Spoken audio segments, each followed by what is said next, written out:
hemorrhoid, but there's always first time. Got it? No. You can build houses? Hee-haw, hee-haw, got him!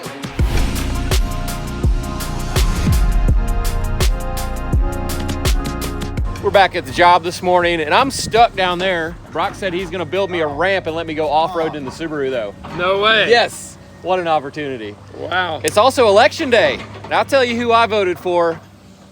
Just kidding. This is not a political channel. This is a building channel. Let's build something.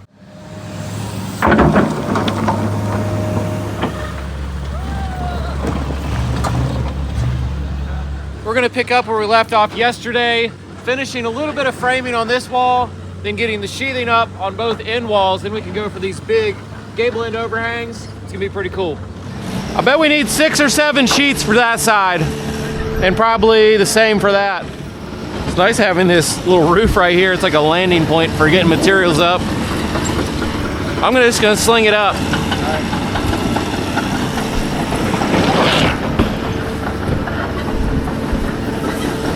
See if I can get in a window. Also, big windows come in handy.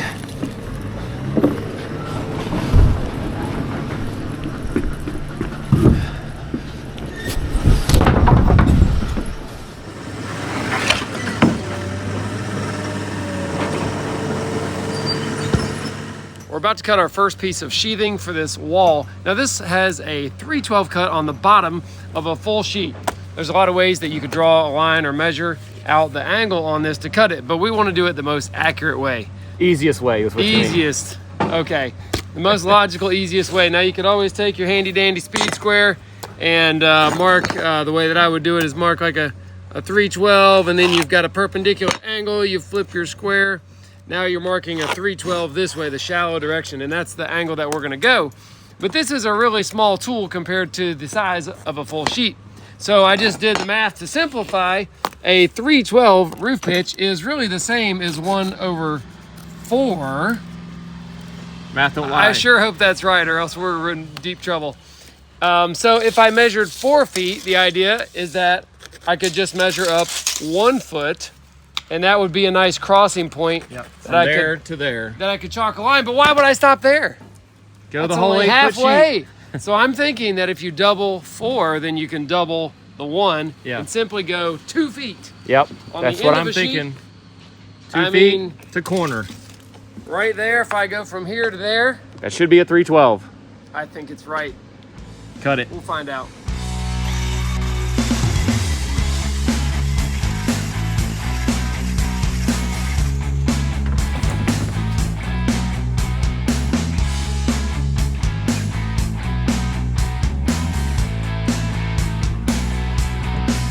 Normally we would stagger these joints, but we want to leave one bay open here and not run across with this upper sheet so that we can get out here and actually work and finish this. We about just blocked it off, but somebody thought ahead. Was it you? Jamie. It was Jamie, okay.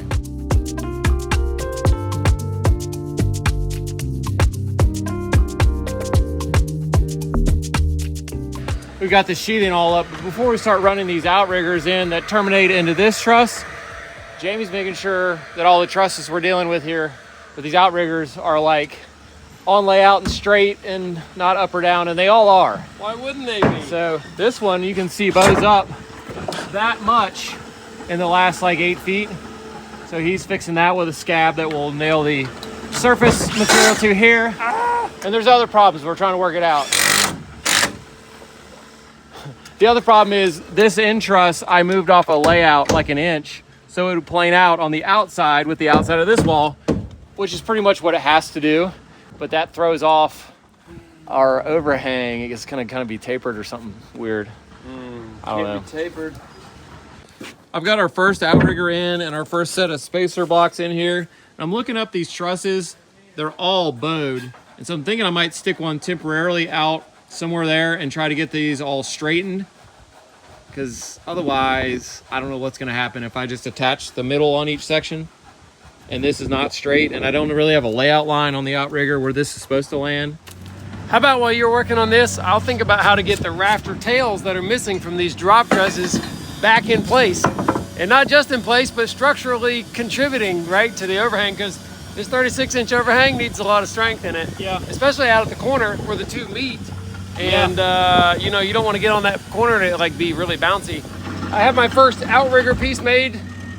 The special thing here is I've got these notches that will allow it to fit up into this grid here, like that. Can you see that there? Yeah. All right, so I'm gonna attach it, and then it should give some pretty good strength lapping back in. I got 4 feet sticking in. I'm just gonna push it up tight and go for it.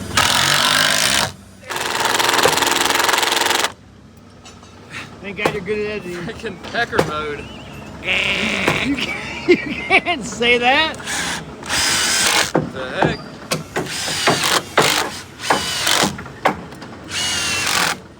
We're putting these blocks on top of the rafters that are dropped to basically extend them up flush with the top of all the other rafters. That's the main reason for them.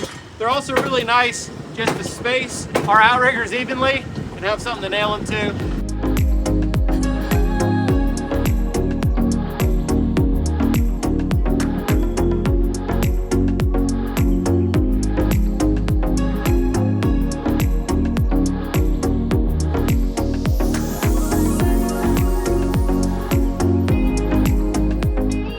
Okay, we got this outrigger here. I gotta weave it way under here, Ray. Yep. Mega stick out. I need to tow that in kind of thing. Give it a little strength. So what? Oh man, I'm out of 16s. You got any big nails? So as I mentioned earlier, this little section of the house just gets covered by the overhang, but right now it's the height of the bottom of the roof trusses. So we're gonna have to build this up till it hits the bottom of these overhang boards. I'm having a thought here that I don't even know if we need these little studs. If we just got the top plate in where it could run the sheathing up, boom, and it could nail to that top plate, I think that's all we need. I think you're right. I don't think we really need studs. That may not keep me from putting them in, but I don't think we need them. I think we're just gonna put a top plate against the bottom side of those overhang pieces and then just put some studs in. No. Well, I also thought I'm just gonna run one long and then plumb up with the stick, mark it, and just hack it with the Sawzall in That's place. what I would do. This would be a really difficult board, especially if you're working by yourself, to cut the exact right length and to actually mount it in the right location. It would be next to impossible. You'd waste a lot of time. You could just cut over length board and then mark it Wow, later. you're good at repeating everything I just said. You know, it makes it sound like I know what I'm saying when I say just kind of reword it in a way that makes sense, though, for anybody watching right now that wants to learn something. So whatever. All right, nice.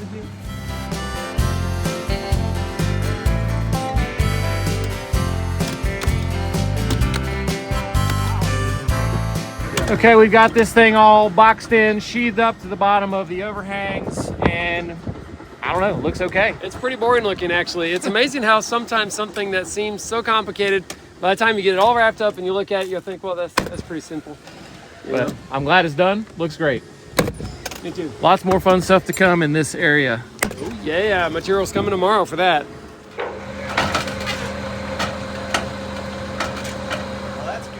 We're back at it this morning, and we have our one truss on this truck right here that's got to get installed right there by hand. We ended up running short, if you missed that, because we installed this truss right here. We thought it was needed, but it wasn't drawn like that on the truss plans. So we're gonna get that put in and kick off some other framing. I guess we're just going up with this thing. It's happening. Use that 12-foot ladder on there. All right, hang on. Yep, That was actually pretty easy. I hate to say it. well, I mean, my heart's racing, but other than that, easy. Ray got the same shirts on again. Before we install this last truss, we're gonna take some boards and shove them up in the webbing for the rat runs of this. Because right now, this is the only spot we can get it in. And it's gonna be really difficult to try and feed long boards in once this is installed. So this is still not really working. Geometry. Sludgy? You want me to just try and... Go ahead. Wow.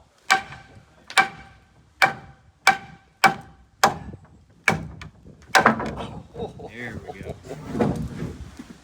This is one of my least favorite things, is getting these rat run boards put in. I hate it. It just makes me real mad. I wonder if we can ask if they can design them without the need for these. Definitely not McDonald's. What? What? I'm not loving it. You figure out an easier way? Yeah, dude, it's like 2 seconds. Glad you figured that out. Well, we were trying to get in this little triangle over here, and there's this big triangle right here, so I figured I might as well try that one first. Genius. Genius. I Watch still this. hate it. Watch this. All right, rack one more and you're done. Okay. Never had a hemorrhoid, but there's always the first time. Woo! Oh man, that looks like perfection down here. All right, hit it. Today's video is sponsored by Lunchies, and they make this really nice automatic heating lunchbox. So you can have a hot meal automatically, and it's completely cordless. And I've been loving this thing since I've had it. And they've got 2 models I'm showing here. The original model comes with this insulated bag, which keeps the food cool until the heating begins. And you can also put snacks and drinks in the top to keep everything fresh. The core model, which is the one without the bag, is a simpler version of Lunchies, and it's a simpler display, but all the same function as the OG. So I can either load my food the night before in the little container and keep it in the fridge, then transfer it over. I can load it in the morning like I'm doing here, taking some chili to work, exciting on a cold day. And once you've got it loaded and in the container, you simply program your Lunchies and tell it what time you want to eat. So here, I want to eat at noon, and I want to eat at noon sharp, so it will start heating a couple hours before that. So when lunchtime comes, my food is piping hot. Another great feature is that this will heat up frozen food. You don't have to preheat the food or anything. You can put it in there frozen, set your timer, what time you want to eat, and at that time, the Lunchies will have brought it up to the perfect 200 or 210, whatever you like, and it'll be ready to go. A couple of the features that set Lunchies apart from other self-heating lunchboxes is the size. This has a 3.9 cup capacity where others are under 3 cups. It has a max temperature of 220 degrees where most are under 175 degrees. And there's 0 weighting because it's smart and you can program it. It's piping hot, wow. I've been really impressed with this Lunchies lunchbox. It's very high quality. Everything works perfectly just like it should. So if you're someone who works out in the field or on a job site like I do, and you want a hot lunch, but you don't have power or a microwave, check out Lunchies. You'll love these things. And right now you can get free shipping inside the US by using our code Perkins. Check out that link in our video description. And thank you, Lunchies, for sponsoring our video for my hot lunch. Jono's made a customization to this. Oh, there's the customization. To this left blade saw. It's like a snorkel to keep the dust out of your pouch. You're gonna have to reassemble it, Ray. I don't know how it's on there. I don't know how either. He doesn't have the screw for it. Oh, it's just stuck on there. Okay, let's see how it works. I mean, it doesn't fill your pouch up. Okay, hit it, Ray.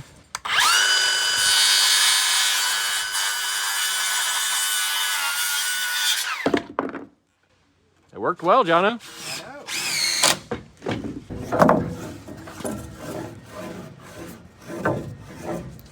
Wow, that was way up.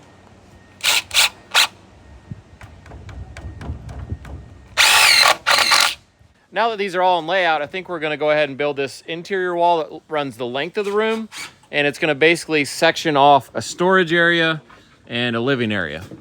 We've got a chalk line on the floor for this wall plate. We're gonna transfer that up to the trusses in 2 points, snap a line down the way here. And unfortunately for us, this is just out of reach. Everything's gonna need a step ladder, just like the very first step. And then X to the left. Which way is this going, Ray? Towards me. Towards you. Okay, X to the right. The guys are gonna double check me here. Not a bad idea. It's really okay. It is really easy to mark the wrong side of the level. Sometimes, you know, you stick the left side of the level here, and then you're up there, and you mark the right side, and then you're whatever 2 inches off. It happens. When we started working at Nathan Morgan's and Andy was there, Yeah. I did that. I was holding a 2x4 and the level because it wasn't long enough, and I did everything I might. And he was looking right at me. I made the mark and everything. He waited till I was totally done. He's like, "You know, that was the wrong side of the level." I was like, "Well, bro, why didn't you tell me when I was up there?" He did it just on purpose, just to mess with me. But, Sounds like something you would have done. yeah, pretty much. So I think I did that to Ray. That's me. Yeah, and here you are complaining about it. Hee-haw. Hee-haw, hee-haw, got him. What are you doing? You don't like my mark? Or are you going on the ceiling? So I'll look, Jamie. I don't think I had any of those. okay, she's gonna send me what she drew. Jason, this office. depending on if this is up and down or saggy, someone might have to get in the middle, and I don't know yet. Well, it needs to go. Yeah, it needs to go at the roof pitch up. There it is. Yeah, that's still good. All right, hit it. Somebody hit it. Wow, that was awesome. LeBron James. Let me ask you something. What is it? Are they going to finish this room on the inside? And if so, we probably need the old double angled top plate Well, it's rip. gonna be all skewed up. And we'll probably have to rip it out of a 2x10. I think we've got some those form boards. Remember those form boards Yeah. are like 8 inches even? Okay, but if it's not work. finished in there, we'll just rip it on one side of a 2x6 and just leave the inside short. I'm kind of scared because I'm imagining me in there with a little oscillating tool cutting a 40-foot long rip to get rid of that edge. It would be short. Oh, it'd be short. Yes. I imagine me You ripping haven't built houses? a 40-foot Do you even work shim. with wood? Oh, man, I don't know. You can build houses.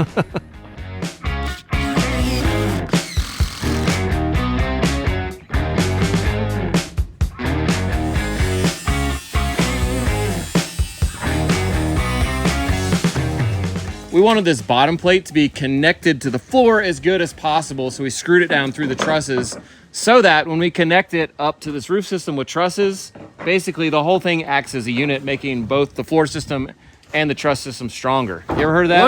Let me just explain everything you're saying so that it makes sense. Okay, cut. Right now I'm standing over the center of the garage, which is a 24 by 24 square room. And if I jump, there's just the tiniest little bit of a shake I feel it. in the floor. Okay, yeah, the idea here by connecting this floor truss system, which can bounce a tiny bit, to the roof truss system, which also probably could bounce a little bit, but this is a deeper, taller, stronger truss, I think, on the roof. We want to sort of borrow some of its strength and apply it down to this floor truss system. And we have the luxury of doing that because this wall is located about a third of the way of the span. So it actually is in a location that would offer some strength if we connect it together really well. Now, what if we connect it together really poorly? If you put nails in there straight in and you jumped up and down, it'd probably go. It would. I think it would. I think eventually it would squeak really bad. So the screws, in my opinion, is, of course I'm getting a text. That's the homeowner. She's texting me her layout for this room up here that we're standing in. There's going to be like an office or something here. And that idea is developing as we speak. What is this move? Long bit. Wow. I don't know if it's worth it. No ladder, but it's a little wobbly. We finally have our wall going in here to separate the living space and the storage space in this upstairs. And it's making the living space seem a lot smaller and taller.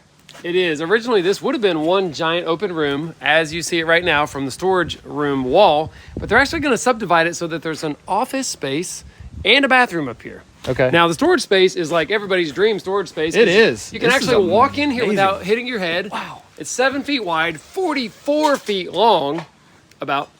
And, well, the homeowner's going to put stuff up here like, I don't know, Christmas decorations, Christmas tree, Anything. extra furniture, all the clothes that you don't want in your closet, summer, winter stuff. I'm just speculating right now. Okay. That's what I would put up here. All right, but I did tell them they're going to have to sacrifice some of the space for the heating and air systems. There's going to be an air handler that's going to serve this whole upper level. And there's going to be an air handler over here that's going to serve the level below it. Also, we are adding a bathroom up here, which is not on the plan. The homeowner did mention this a while ago, but we didn't know the layout of it. Like, where's the toilet? Where's the tub? Until now. And so now we're checking on the plumbing. Is it going to work with where we place these trusses? Can it go through without going through the middle of a truss? Jamie's trying to figure it out. What do you know? We're working on it. Well, if you don't know, you can't just put a toilet or a sink or a tub anywhere you like. I hope that's not news to you, but it might be. And some things are more flexible, like a sink, with location and pipe sizes than things like toilets, right? Now, we've figured out that the toilet will work, and I measured and marked the truss, and I marked where the hole for the toilet will be drilled, and it is clear. The tub, however, is a little less easy. You can see these marks right here. This is a truss below these marks, and right here is the slot that we would have to cut for the drain. If you don't know, a tub kind of has two drains that has to be cut into a slot in the floor, and we have a truss in the way. But I just found out there's a special tub that's made that actually has that built into sort of the bottom deck of the tub itself. Ooh. So you don't cut it. It's like for remodeling because you never know what you're going to get. That's kind of what we're doing now. So I think we're going to be stuck with using that type of a tub because we cannot move these trusses now. It is not going to happen.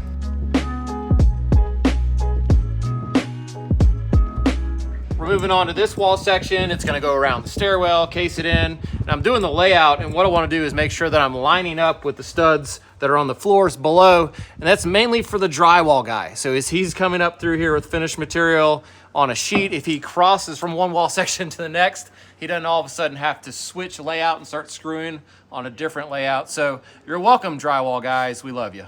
So this section is getting some ladder style blocking here as a nailer for the stud that's gonna go there. Mainly because if I added a 2x6 here and then added a nailer to that, is gonna mostly cover in this bay. So I don't know. We're using this really scrap material. Are these coming out pretty even? What does that say? I don't know.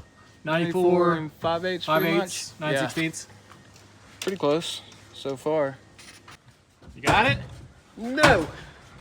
You want a hand? Yeah. Doesn't sound like it. It's a little long, maybe, but I was just right. I don't know. I don't know if it's gonna go. It's too late now. It's too long. We'll check back later. Okay. Gosh! I will not be defeated by this thing.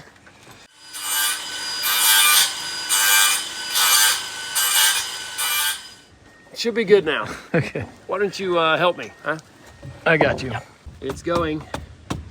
You know where your drill is? Because it's getting ready to take a dive. Okay, the wall madness is going to continue. I've got to get up here and put in some cross blocking for our top plate to nail to. Got to get over this pit again. Things really slow down when you got to get up in the air and do all this stuff. So, see if I can put that through there. Nope. Probably would work, but. There we go. Oh, there you go. Now you got it. Hold on. I got the rat run in the truss. Looks good to me. Here we go. Hey, by the way, Jono just threw a drink up here, and it went right at Jamie, and he went, whoop! Boom! and bounced Belly bounce. belly. Well, it was going to go down the stairs. Yeah. And there it is. Hey. Saved you. it. Dude, that was amazing. Yeah. I didn't know what was going to happen because he had both hands I know. full. I had the camera. I was like, wow. Wow, dude, it was... Well, you're Didn't know welcome. you had it I in think you. is what you're saying is you're welcome. Where's Jason? Looks good. He's not here. I know. Where is he? Oh, he's at home.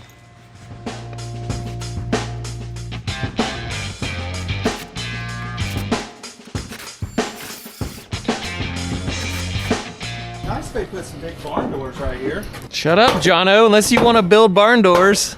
Hey, it's all work. You can't buy 8-foot barn doors at the store. You're going to have to build them by hand, custom. I'm building that kind of stuff. Yo, Brock, Jono, what's the build you doors? 124 and 8. Short to long. Are you good on short? Yeah. 124, 18. I feel like you could base jump in their stairwell. Yeah? You want to try? Here you go. Yeah. At least swing. It's hard to believe we built all this. Well, here's the thing. It's equivalent to each one of us building like 1,100 to 1,200 square feet each. Mm-hmm. Yeah, by yourself. 6,000. Yeah, plus the garage. Yeah. It's nuts. It's like, well, people are like, why aren't you done with that yet? Like, here's the thing. So our level won't reach from there to there, so we're going to use a stud as a level extender. It is an 8-foot level. Okay, can really be anywhere kind of near the end. He's going to get me lined up, and I'm going to run up. Got it. I can come up the hill just a fuzz. Okay. Right there. We're going down the line here, putting in these studs, and they're shrinking by 4 inches each stud as we go down the roof pitch. And if you do the math, that's what it's supposed to be. So we're measuring these, but you could just cut them based on math and be pretty accurate, I think. And also, we're just finishing out the day. Me, Ray, and Jono. Jamie had to go to a birthday party, and Jason threw out his back at lunch, just like randomly was watching a reel or something on TikTok, and his back just went out. So hopefully he's gonna be okay. But that was the most pain I've been in my life when my back went out at career day at the elementary school. Same thing, doing nothing. I had to put on his socks. Yeah, just Ray had to put my socks on at a NASCAR race. It was weird. Yeah. But I appreciated it.